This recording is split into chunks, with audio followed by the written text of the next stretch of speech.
Hey guys, I want to talk about, Jesus, I can't even get my thoughts straight. Let me try that again. Hey guys, how's it going? Hang on a minute. I'm gonna go sort this brain out and then I'll come back.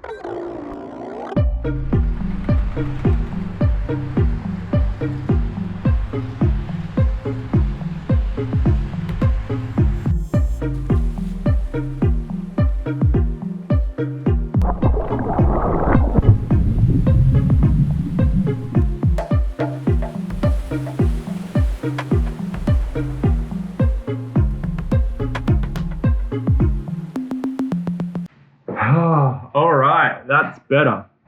Now, what did I want to talk about? Basically, I've been struggling with motivation lately. I've been stuck in this online world, or just sort of sitting here waiting for the feeling to produce content, to make things more interesting, to try and boost this project to the heights that it needs to get to, so that we can, start to achieve what we set out to achieve, which is to show the world that renewable energy is a force to be reckoned with, and it's available for us to use currently for our entire global society. Doesn't mean that I'm giving up. Please, every time I say something like that, everybody's always like, he's giving up. Please don't give up. I'm never going to give up. I'm going to do my best to make it to Argentina in a solar powered vehicle, but it doesn't mean that from time to time I don't sort of stray away from the project and start to focus on some other things in my life that need attention. I don't want to talk about any of that. What I want to talk about with you guys today is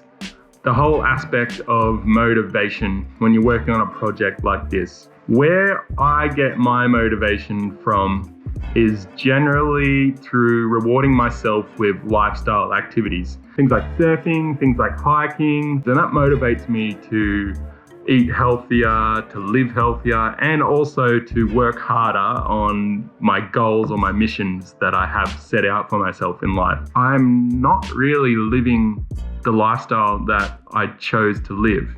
I mean, the way I am trying to achieve that goal is by driving a solar powered van from Alaska to Argentina. Currently, my van is in a workshop which it has been sitting in for the last 6-7 months, which is a freaking pain in the ass. In my brain it is anyway, because if you're anything like me, you'll understand that to achieve something, often you need a clear goal or a clear way to achieve that thing.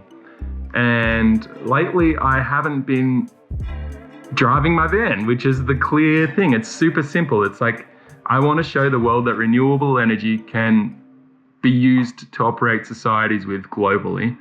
And the way I'm going to do that is by driving at a super long distance through 2 continents, from Alaska all the way down to Argentina. I'm not doing that, so there's no real clarity there. I'm sort of just going around and round and round in circles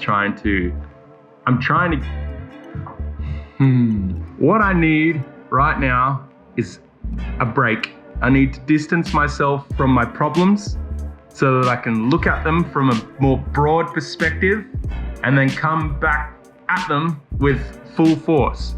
One really, really, really valuable lesson that I've learned through working in projects and problem solving over the years is that if you have a problem, perpetually facing that problem day in, day out and achieving no results or the same result will drive you insane. So what I need to do right now is I need to pull back, I need to stop, I need to think about what it is that I'm doing, and then continue when I have a clear pathway to success. To achieve my goal, I need to get my van back on the road. I know that. That's something that I know for sure. I don't know exactly how I'm going to do that. I thought I had a plan, but it's not working. My van is going nowhere anytime soon.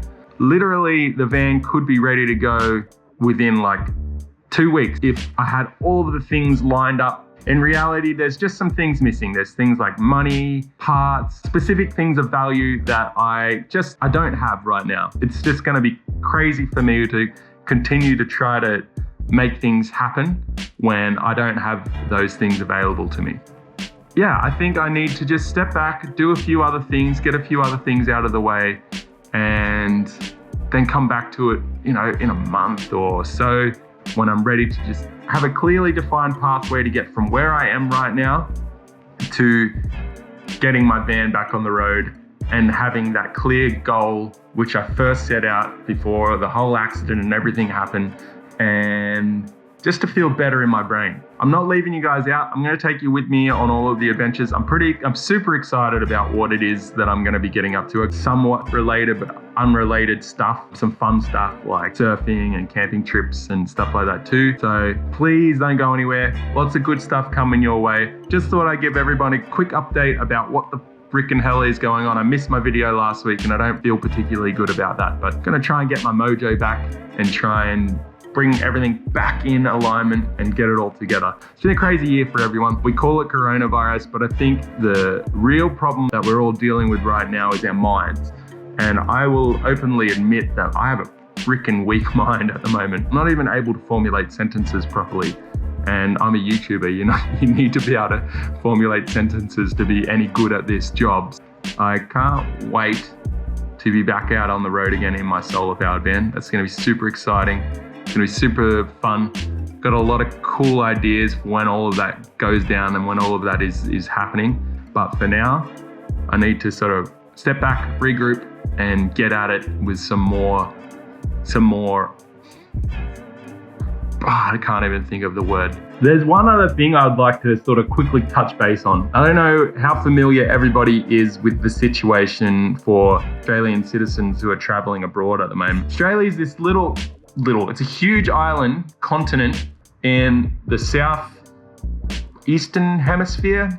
Everybody knows where that, well, most people watching know the geographical location of Australia. It's super far away from everything. Basically, being an island with the current coronavirus situation, they've just closed all the borders completely. It's open to citizens. I'm allowed to go back, but basically if I go back, I have to pay upwards of $3,000 to quarantine in Australia. Now, the Australian government has set a few laws in place which make it super difficult to even achieve that.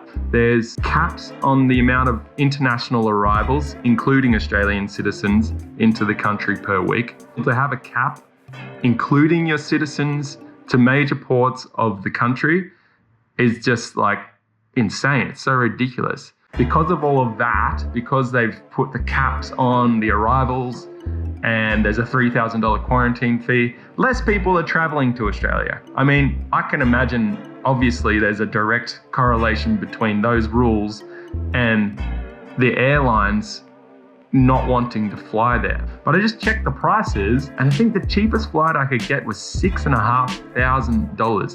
$6,500. I fly home, I have to pay for the quarantine. That's $3,000. I've got no choice. They put me into the hotel that they choose.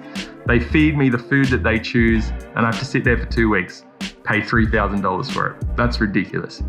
Second, to get home, the cheapest flight I can take, $6,500. So $6,500 plus $3,000 is $9,500 for a one-way ticket to Australia. You tell me one full-time traveler who can afford to just jump on a plane and spend $9,500 to get home.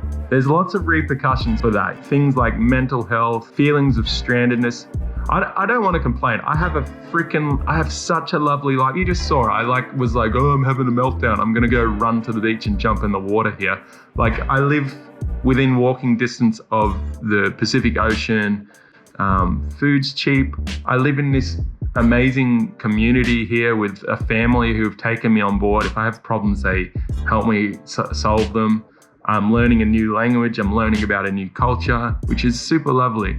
The weather's getting better. We just went through winter, which was, pretty grey and gnarly, but now it's starting to get sunny and it's really nice. I don't want to complain all that much, but it does feel kind of shit to be stranded here. Like, when I think about it, I'm like, I literally have never been in the position where I just can't go home if I want to. Since the coronavirus has happened, or since I've been back last, there's been huge things that I've missed that just freaking suck. Like, it sucks to not be able to go home and just reset and spend that time with your loved ones and feel the hug and warm embrace of home.